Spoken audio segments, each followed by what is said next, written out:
Hello my dear viewers!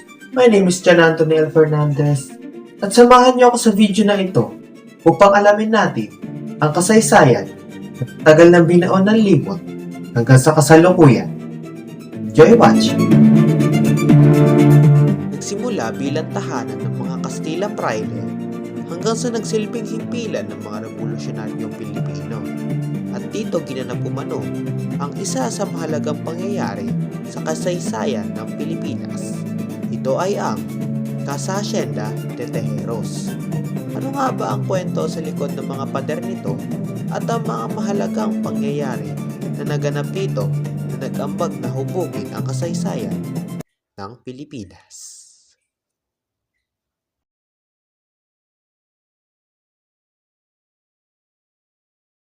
Ang Casa Hacienda de Tejeros ay itinayo noong ika-17 na siglo sa siyudad ng San Francisco de Malabon na tawag ngayon ay General Trias City. Itinuturing ito na isa sa mga pinakamalaki at prominenteng estadong lupain na pagmamayari ng mga Agustinong Recoleto upang pamahalaan ang malawak nilang lupain doon na may sukat na 1,125 na ektarya at ang mismong bahay na may sukat na 4 na ektarya.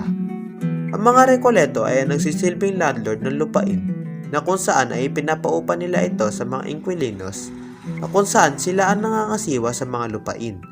At sa mga nagtatrabaho dito na tawag nila ay mga kasama na gumagawa lahat ng trabaho sa kanilang lupain tulad na lamang ng pagsasaka. Ngunit dahil sa pang-aabuso ng mga praile at pagpapataw ng mataas na upa sa lupain ay naghihirap ang mga nangangasiwa nito. Tumagdag pa ang polo i-servisyo o sapilitang pagpapatrabaho sa mga trabahador nila na kung saan ay lubos naghirap ang mga Pilipino. At dahil sa patuloy na pang-aabuso sa kanila ay lumalim ang galit ng mga Pilipino na kung saan nagsimula sa pag-aaklas hanggang sa pag-uspong ng Rebolusyong Pilipino.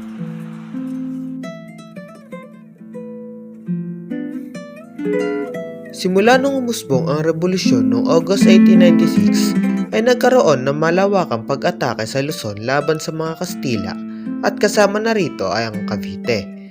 Layunin ng katipunan na patalsikin ng mga Kastilang namamahala sa bayan at kasama na rito ang mga Kastilang Fraile na naninirahan sa mga hasyenda na dahilan sa pagkakuha ng katipunan sa Casa Hacienda de Tejeros.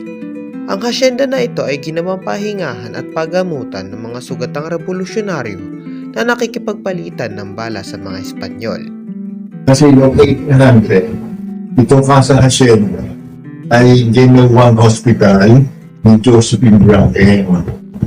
Ngayon, ang lahat ng lumalaban sa Espanyol, sa mga Spanish, lahat ng mga Pilipinong nasusugatan, dito ginagawa ni Josephine Braque. Kasi si Josephine Braque ay isang nurse na sinasabi nila ito rin asawa ng Dr. Jose Rizal at hindi ko alam kung may girlfriend. Noong sila napunta dito sa Casa Hacienda kasama ang mga kapatid ni Dr. Rizal at ang namin Dr. Rizal. Dahil sa patuloy na pagdami ng nasasakupan at mga kasali sa katipunan, ito ay nagkaroon ng dalawang magkatunggaliang grupo. Ang mga Magdalo sa pangunguna ni Baldomero Aguinaldo at ang Madiwang na sa pamumuno ni Mariano Alvarez.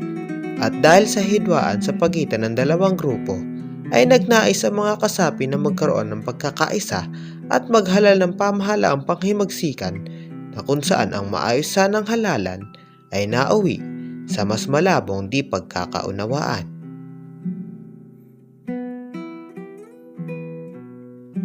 Noong March 22, 1897 ay nagkaroon ng pagpupulong ang mga pinuno sa Casa Hacienda de Tejeros upang pag-usapan ang pagkakaisa ng magkatugaliang grupo na kung saan si Don Severino de las Alas ay nagrekomenda na magkaroon ng halalan para sa pamahalaang panghimagsikan na kung saan ipinadala naman si Andres Bonifacio upang maging tagapamagitan ng pagpupulong.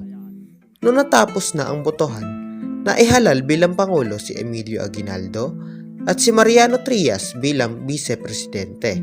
Si Artemio Ricarte ay bilang Kapitan General, si Emiliano Regiego de Dios bilang Direktor Pandigma at si Andres Bonifacio bilang Direktor ng Interior. kung saan ito ay pinakamababang posisyon sa pamahalaan.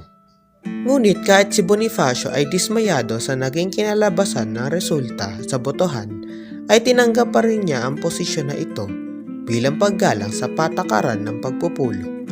Ngunit hindi sang-ayon si Daniel Tirona na karapat-dapat si Bonifacio sa posisyong niya sapagkat siya ay mababa lamang ang pinag-aralan at di siya kwalipikado sa posisyong iyon.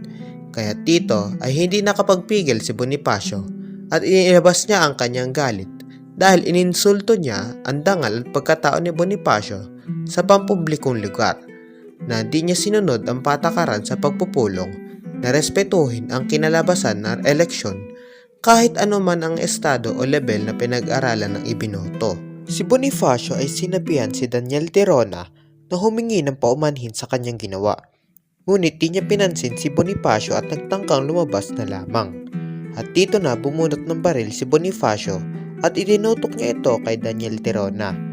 At agad naman ito napigilan ni Artemio Ricarte na katabi lamang ni Bonifacio.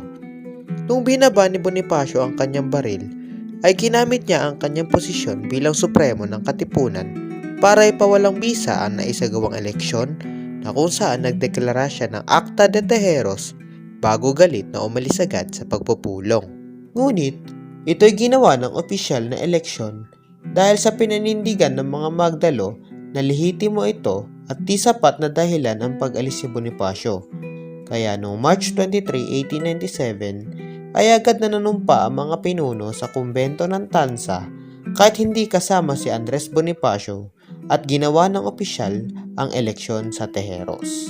Ngunit, si Andres Bonifacio at ang mga tagasunod niya ay tutol sa nangyaring eleksyon sa Tejeros at gumawa si Bonifacio ng kasunduang militar sa bayan ng Naik upang magtayo ng pangalawang gobyerno at itatwa ang resulta sa Tejeros Convention. Nung nalaman ni Emilio Aguinaldo ang balita na ito, ay agad inaresto nila si Bonifacio at ang kapatid nitong si Procopio Bonifacio sa kasong sedisyon at pagtataksil sa bayan sa bagong pamahalaan ni Emilio Aguinaldo. Nilitis siya sa bahay ni Teodorico Reyes at napatunayang guilty ang dalawa at nahatulan at sila ng kamatayan. Ang istorya ay hindi lamang basta paghahayag ng mga nangyari sa ating kasaysayan. Pagkus ay nagbibigay rin ito ng aral at kaalaman sa kung ano ang ating pagkakakilanlan. Ang kwento sa mga pader ng Casa Hacienda de Tejeros ay binigyan tayo ng aral na ang tunay na kapangyarihan ng isang bansa ay nagmumula sa pagkakaisa ng bawat isa sa atin at hindi sa pagkakawatak-watak. Tandaan natin ang mga kaganapang nangyari sa Tejeros at mahalagang maisaalang-alang natin ang istorya ng ating bayan upang hindi na kami maulit ang madilim na bahagi ng kasaysayan pabalik sa kasalukuyan. Mabuhay ka, Pilipinas!